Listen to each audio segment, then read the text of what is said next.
gawa tayo ng reaction sa ginagawang kabutihan ni Manoy Rene Uci, mga kaibigan. Tama ba ang kanyang ginagawa o mali? Magandang umaga po mga kaibigan. Saan na kayo sulok ng mundo? Ingat po tayo. Narito na naman ang inyong lingkod, Joseph Manova Vlogs. Panoorin natin, gawa natin ng reaction video. Nalaki na ng mga baboy na natin nabili at Puriboyago. Isang buwan po pumunta tayo dito, mga maliliit pa to. Yan, nalaki na apat. At saka yung gawing inahin, no? Ito ang tinulungan ni Bro Rene Uci. Kakaiba to.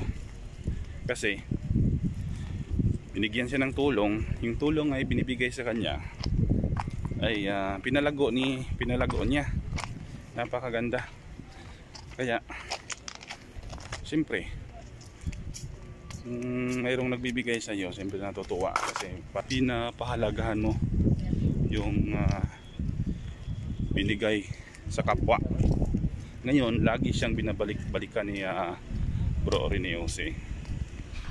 Yan, may dagdag na namang manukan si Ate Anabilia, mga native na manok po. Mga native. So dagdag dagdag income. Kasi masipag isang pamilya ay masipag si ate. Dati ay pinupuntahan ko lagi. Ngayon may monthly allowance na.